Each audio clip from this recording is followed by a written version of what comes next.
Have you ever bought a shiny new smart light bulb, got it home, and then it just refused to talk to your smart speaker? Yeah, you're not alone. It's super frustrating. So in this explainer, we're going to untangle that messy world of smart home compatibility so you can finally build a home that, actually works. I mean, picture this. A home where your lights dim perfectly for movie night, your thermostat already knows you're on your way home and gets things cozy, and your front door just locks itself when you go to bed. That right there, that's the dream, the promise of a truly smart home.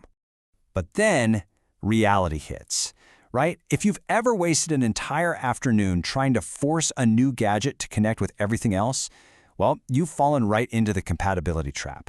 And let me tell you, it is the single biggest headache when you're trying to build a smart home.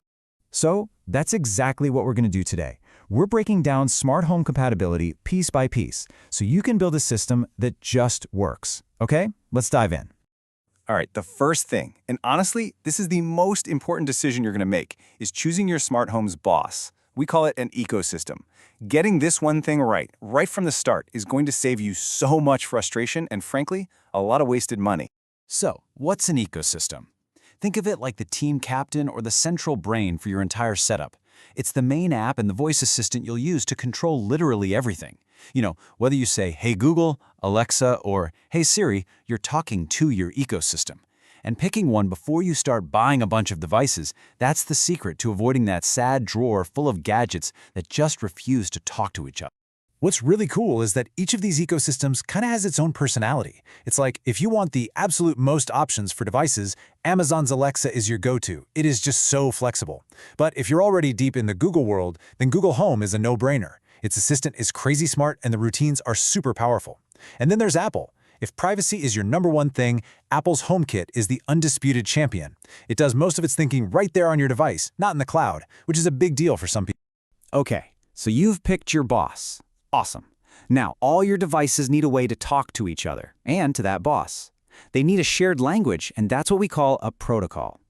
So let's make this super clear, because it's important. The ecosystem, that's the manager. It's the app on your phone that you actually use. The protocol, on the other hand, is the invisible wireless tech that's doing all the work behind the scenes. I like to think of it this way. Your ecosystem is the air traffic controller, and the protocols, well, those are the radio frequencies the planes are using to talk to the tower. Makes sense, right? And this brings us to the really big news, the protocol you're going to hear about everywhere, Matter. And listen, this is a huge deal. Why? Because it's backed by Apple, Amazon, and Google. The big rivals all got together and agreed to use it. The whole goal is just simplicity. If a device has that Matter logo, it should just work with any major ecosystem, period. So let's look at the main players here.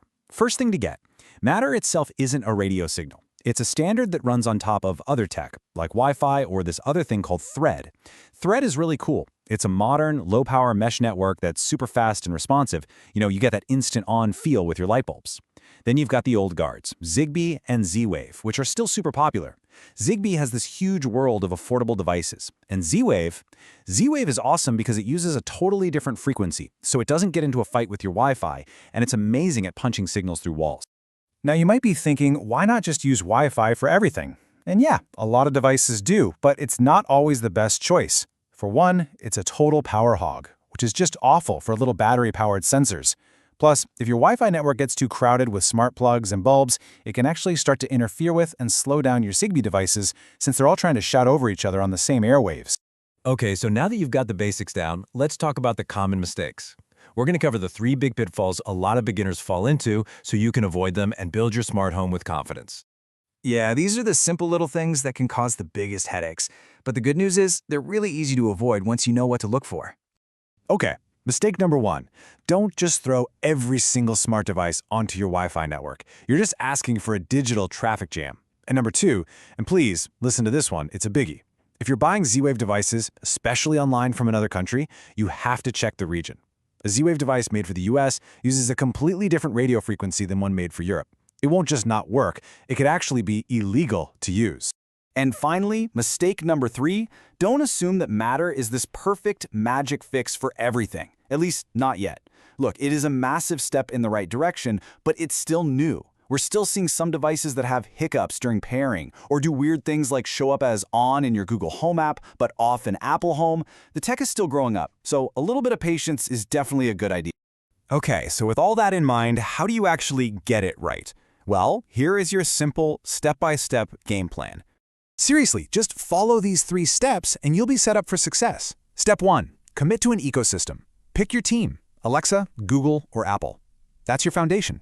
Step 2. When you're buying new stuff, always look for the Matter logo first. That's your best bet for future-proofing. And step 3. For anything that doesn't have Natter yet, just do a quick check to make sure your main hub, your Echo or your HomePod, can speak its language, whether that's Zigbee or Z-Wave. See, by just understanding these few key things about compatibility, you can skip all that frustration and get to the fun part, actually creating a smart, helpful, automated home that feels like it's straight out of the future. So I have to ask, what are you going to build once all your devices finally speak the same language? For more beginner-friendly smart home guides, follow us at homexa.com.